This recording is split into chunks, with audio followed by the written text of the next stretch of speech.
Look who's stopping by. It's Tyler Fulghum, the host of ESPN Bet Live. Tyler, we need your help. We need your expertise here. What is your best bet ahead of the NBA Finals? Well, I've been dancing with Luka Doncic, Malika, this entire postseason, so I will not stop. That's right. The Texas two-step with Luka, and so far, we are in rhythm. We are in sync. So my favorite bet is Mavericks plus a game and a half. That's minus 125, so that means you have to bet $1.25 to win $1 back. But I think the Mavericks win this series. However, as long as it goes to a seventh game, then we win this bet.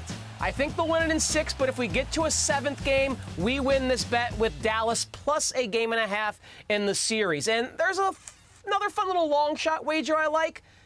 I don't know what Kristaps Porzingis' availability is going to be. I know we just heard from him there, but Jason Tatum to have 10 or more rebounds in every game that's played in this series is 14 to 1. Now that's one where you sprinkle a little on it, $5-10, and you can maybe get a lot back at a 14 to 1 price for return on investment. But my favorite way to bet this is certainly on the Mavericks. I think they're the winning side of this NBA Finals series, guys. We are a fan of sprinkles here on NBA Today. Since you mentioned Jason Tatum, though, how about Finals MVP? He's the favorite right now, but is there a name that you like that you're looking at?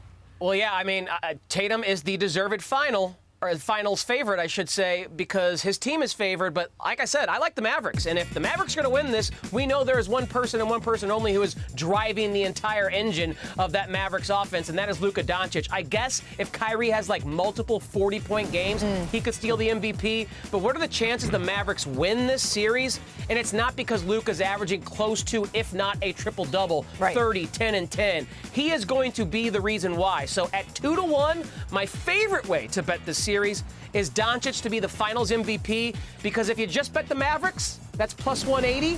If you bet Doncic to be Finals MVP, that's 2 to 1. And again, I think there's a 99% chance that if the Mavs win, Doncic is the Finals MVP. So if you're doing the Texas two-step, we need to ask our resident Texan over here, Sinead Gumake. If it's not Luka Doncic, if it's not Jason Tatum, is there anyone else you're looking at for Finals MVP?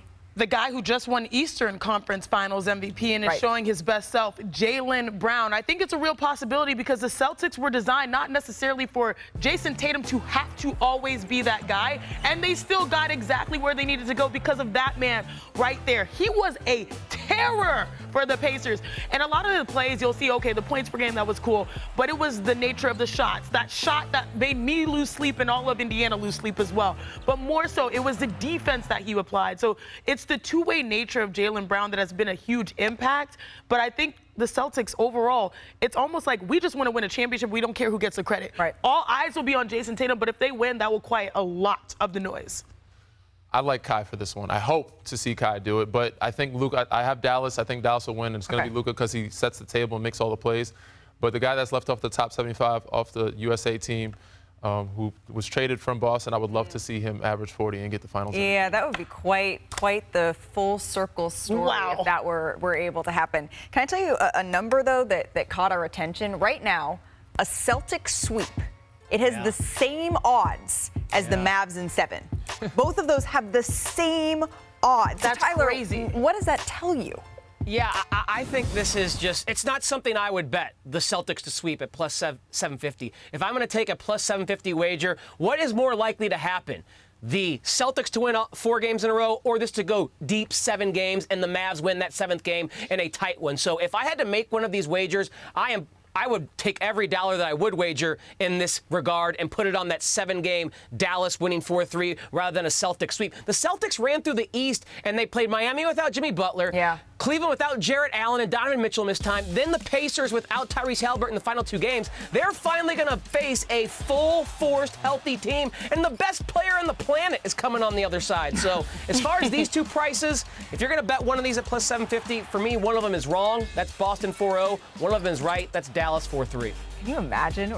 We could go to a 7-game series between these two. We need it. There's something that tells you this is going to be a long one. I wouldn't I agree. at all. Tim Bontemps, he's been covering Boston all postseason long for us. We've been waiting for an answer about Kristaps Porzingis here, Tim. What did we learn today?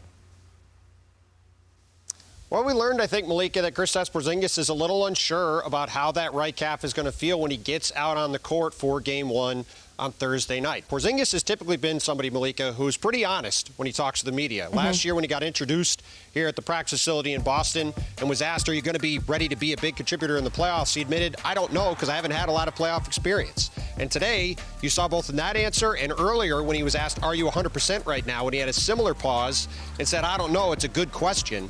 It's unclear, given how long he's missed. This is 5 weeks as of today since he suffered that calf strain in Game 4 of the first round against the Miami Heat, that Porzingis just isn't going to be sure exactly how he feels until he gets back out on the court in a game setting on Thursday night in Game 1 and sees how he does actually feel in that moment. However, Porzingis said the plan is to play in Game 1, and when I asked him, is this a matter of getting out there and testing it before you'll know 100% if you're ready to go, he said he was very confident that the Celtics team doctors would not put him in a position to be out there where he wasn't ready to go. Yeah. And he said he's confident in all the work that he's put in. But at this point, until we see him out there in Game 1, there's going to be some shadow of a doubt in his mind, clearly, about how just ready he is to go out there and play. And we do know that if he is less than 100%, if he is laboring at all, this is a Dallas Mavericks team that is going to attack him and attack that. So what does this give the Celtics now that they have Kristaps back in this series?